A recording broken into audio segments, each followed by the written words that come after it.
Hello guys, इस video के अंदर हम बात करेंगे सार्कोमियर के बारे में। बेसिकली मसल फाइबर का कैसा स्ट्रक्चर होता है वो सारी चीजें हम यहाँ पे देखेंगे। तो सार्कोमियर क्या चीज है पहले तो ये समझते हैं। देखो, मेरे पास में मसल है। ये जो मसल है ना, ये बनी है मसल बंडल से। ये जो मसल बंडल है ये बना है मसल फाइबर से,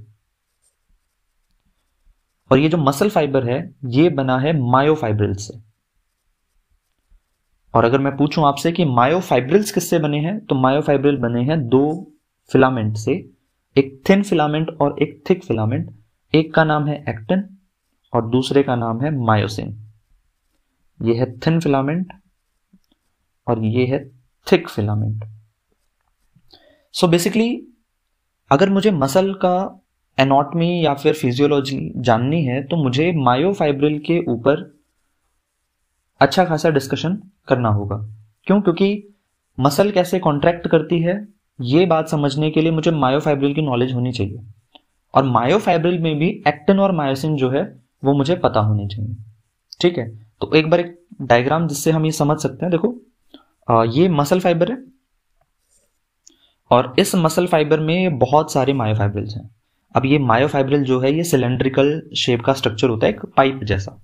और इस मायोफाइब्रिल को जब मैं देखूंगा तो यहाँ पे आपको बहुत सारे थिक फिलामेंट, थिन फिलामेंट और ये अलग अलग नाम जेड डिस्क, एच जोन वगैरह ये क्या क्या होता है ये सारी बातें हम करेंगे। तो एक मायोफाइब्रिल का स्ट्रक्चर है ये। और मायोफाइब्रिल से क्या बना है? Muscle fibre. मसल फाइबर से क्या बनता है? Muscle bundle. मसल बंडल से बनती है फाइनली मसल। ठीक है, तो ये क्या चीज है? देखो, अगर मैं मायोफाइब्रिल को देखूं तो मुझे क्या देखने को मिलता है? मुझे ऐसे बैंड्स देखने को मिलते हैं। अब जो ये इमेज है ये एनसीईआरटी की है। इसमें क्या चीज है? बेसिकली ये इलेक्ट्रॉन ग्राफ के थ्रू, मतलब आप एक्सरे टाइप मान सकते हो उसे, तो उसके थ्रू बनाई गई इमेज है ये। इसमें मुझे क्या देखने को मिल रहा है कि ऐसे एक डार्क बैंड आ रहा है, फिर ये लाइट बैंड हम इसलिए बोल रहे हैं क्योंकि ये लाइट कलर का है, और फिर डार्क बैंड। तो कोई एक स्ट्रक्चर क्या हो रहा है? बार बार रिपीट हो रहा है। ठीक है, मतलब पूरा अगर मैं ये देखता हूं एक ट्यूब जैसा स्ट्रक्चर, तो एक चीज बार बार रिपीट हो रही है। वो जो रिपीटिंग यूनिट है वो कहलाती है सार्कोमियर।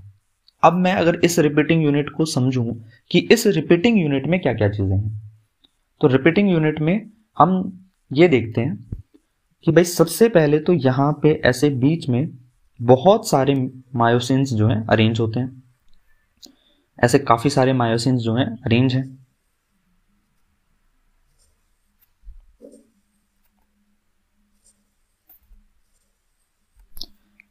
और इन मायोसिन को कुछ कुछ ओवरलैप करते हैं एक्टिन। तो दीज आर एक्टिन।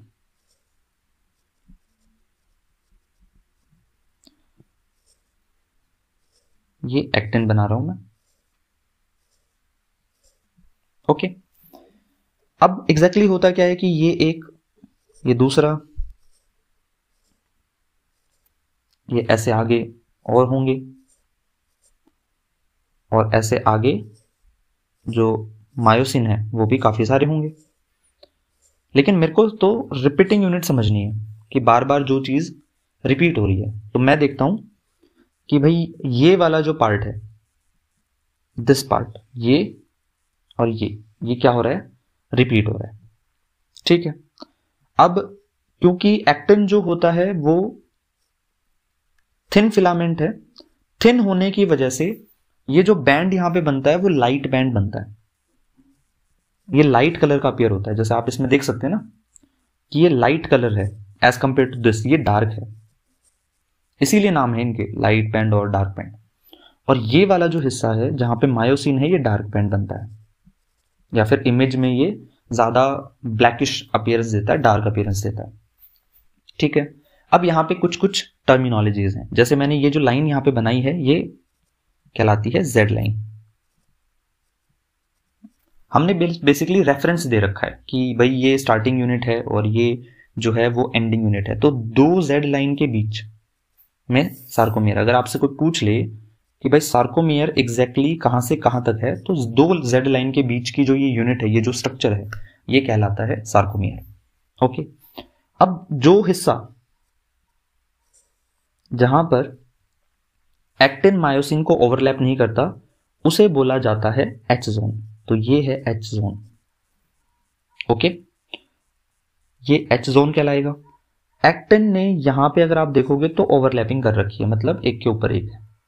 ठीक है, तो ये ऐसे मान लो और ये ऐसे मान लो, तो ये जो स्पेस है ये वाला जो स्पेस है ये बेसिकली क्या है, ओवरलैप्ड है। Okay, this is overlap. जब कॉन्ट्रैक्शन होगा तो ये ओवरलैपिंग बढ़ती है। कॉन्ट्रैक्शन के टाइम पे क्या होता है, कॉन्ट्रैक्शन के टाइम पे ये इस तरफ मूव करता है, ये वाला एक्टिन इस तरफ मूव करता है, धीरे धीरे एच जोन जो है वो क्या हो जाता है, खत्म हो जाता है। ठीक है, अच्छा यहां पे जो ये सेगमेंट है जहां पर मायोसिन है, बेसिकली ये वाला हिस्से की बात कर रहा हूं मैं, इस वाले हिस्से की बात कर रहा हूं मैं, ये इसे हम ए बैंड बोलते हैं। ठीक है, ये लाइट को इसको नाम दे रखा है आई बैंड।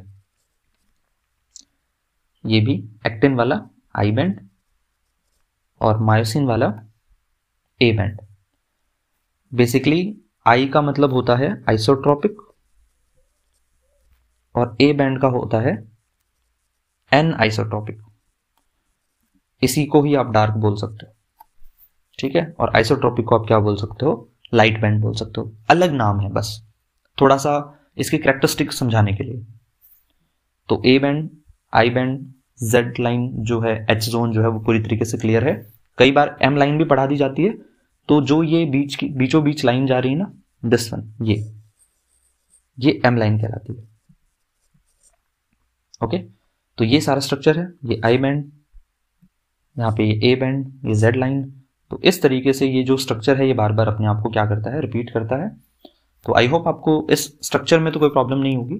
बाकी जब कॉन्ट्रैक्शन होता है तो थोड़ा सा मैं बता देता हूँ, क्योंकि ये वाला हिस्सा इस तरफ मूव कर गया, ये वाला हिस्सा इस तरफ मूव कर गया, तो ये भी जेड लाइन भी इस तरफ आ गई और इस तरफ आ गई। तो मसल पहले देखो आप इतने एरिया में थी, इतने एरिया में, और फिर कॉन्ट्रैक्शन के बाद में ये दोनों नजदीक आने की वजह से एरिया क्या होगा, कम हो गया। मसल ने क्या किया, कॉन्ट्रैक्शन किया।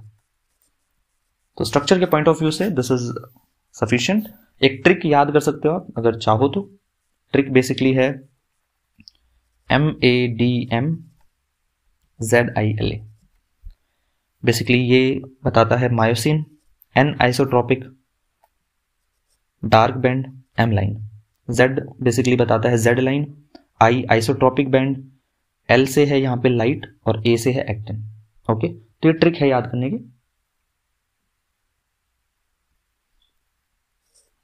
आप इसे कर लेना M line, this is N isotropic,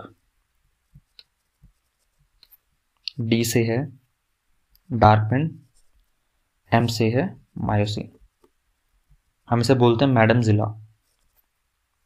Z से है जेड लाइन जो कि जाती है किसके बीच से, आई बैंड से।